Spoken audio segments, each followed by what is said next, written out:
सुप्रभात साथियों, आज का जो एक वीडियो मैं आप लोगों के लिए बना रहा हूँ, ये एक संस्कृत की सूक्ति है और जो कि मैं भी बहुत प्रयोग करता हूँ स्वयं से भी, और इसी पे बहुत ज़्यादा विश्वास करता हूँ। तो मैंने सोचा कि ये बिंदु मैं आप लोगों से भी शेयर करूँ। आप अपने जीवन में कुछ न कीजिए, अगर इन दोनों तथ्यों पर काम कीजिए, इन दोनों बिंदुओं पर काम कीजिए, तो ईश्वर आपसे हमेशा प्रसन्न रहेगा और आपके ऊपर अपनी कृपा दृष्टि बनाए रखेगा। ये 18 पुराण जो वेद व्यास जी के हैं, उनमें ये 2 प्रमुख वचन हैं।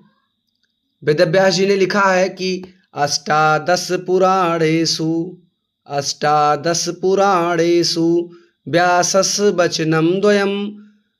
अष्टादश पुराणेषु व्यासस् वचनं द्वयम्। परोपकारः पुण्याय पापाय परपीडनम्। कहा गया कि अष्टादश पुराणेषु 18 पुराणों में व्यासस् वचन द्वयम्, वेद व्यास जी के केवल 2 ही प्रमुख वचन हैं। क्या हैं?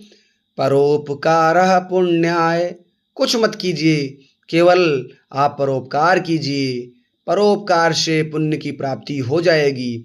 परोपकारः पुण्याय और पापाय परपीडनम्, और अगर आप दूसरों को दुख देते हैं तो उससे बड़ा कोई पाप नहीं होता। अर्थात अगर आप परोपकार कुशल बहु तेरे, यदि आप दूसरों का उपकार करते हैं तो वो जान लीजिए आप सबसे बड़ा पुण्य का कर्म कर रहे हैं। और यदि दूसरों को आप दुख देते हैं, पापाय परपीडनम, दूसरों को दुख देते हैं, तो उससे बड़ा कोई पाप नहीं है। इसलिए कहा गया है कि हमें कभी किसी को दुख, कभी किसी के साथ छल द्वेष पाप नहीं करना चाहिए। केवल आप परोपकार कीजिए, आपका पूजन अर्चन भगवान के हृदय में आपका स्थान हमेशा रहेगा। इंग्लिश में इसी को कहा गया कि there are 2 important teachings of Vedas in all the 18 Puranas.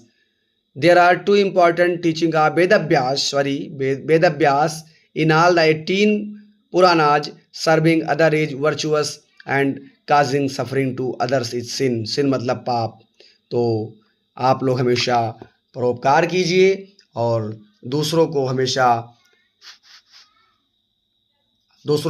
जो है उनके सत्कर्म करते रहिए उनके लिए, और अपने लिए पुण्य की अर्जन करते रहिए। इन्हीं शब्दों के साथ मैं अपनी वाणी को विराम देता हूँ।